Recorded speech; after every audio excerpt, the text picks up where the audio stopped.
Welcome back. It's time for a Suspense Saturday video. And today, talking about a very exciting book called The Guest List by Lucy Foley. It was the Goodreads choice for the 2020 Best Book in the mystery thriller category, which means a lot of people love this book. When you look in the mystery thriller category and see the books there and the votes, you'll see that this book received 73,605 votes, which is a lot more than the second place book that got 35,356 votes. Clearly, very well liked. I gave the book 3 out of 5 stars, and remember, to me, 3 stars means that it's good. It's a book that I can recommend to you. And you may be asking, why didn't you give it 4 or 5 stars if it's so good? Well, let me say, I do feel like, as I've been giving a lot of these review videos lately, that I come across as being very mean and critical with these books, so please understand. What I'm about to say is in no way an attempt to sway you from reading the book. I do think you should read the book, and I bet most people would really enjoy this book. Don't let my nitpicking sway you from reading the book.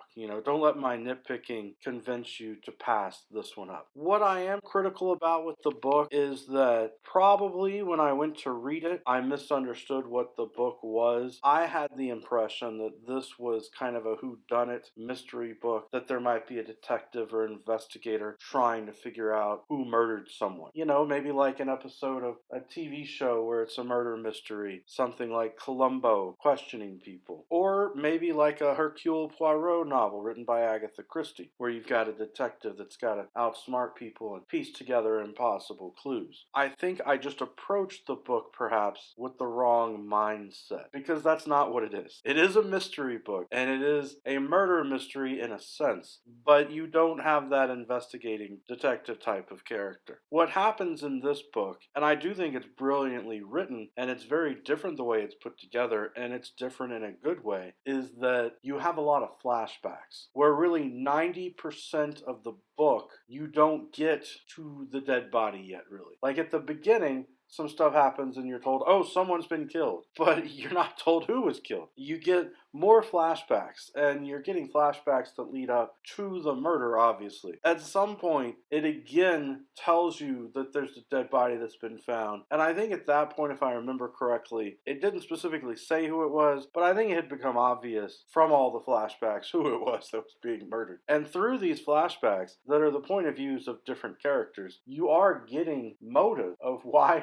people would really dislike the person who's murdered and potentially want to kill that person. Eventually, like I said, about 90% through the book, finally, you are conclusively told who was murdered, and then the last 10% of the book, you really get your answer to it. But it's not because of an investigative detective type character. It is because the flashbacks give you that information as all the clues come together with it. I do like when I am able to predict who the murderer is, and the way that the story was told with the different point of views, giving clues as to what happened in the past. I was able to predict it, but I don't think everyone would be able to. It's subtle, subtle little hints in the point of view and how the narrative is told was how I was able to piece it together. But I will say it's an interesting story, and the flashbacks show you that there was something else that happened in the past. There was someone who was killed a long time ago, and that helps you to understand what's happened in these people's lives and kind of why some of them are so messed up here as adults. But my main problem with the book, sorry it's taking me so long to get to, it's been about 90% of the video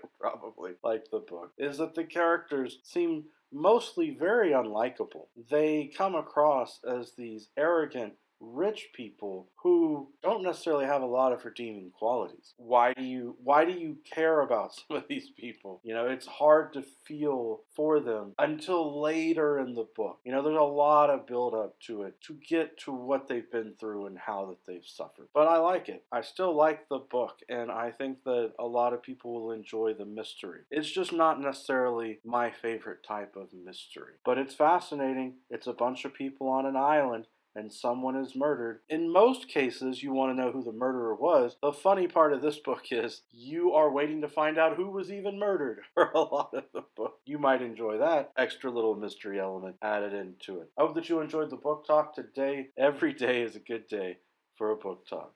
Peace.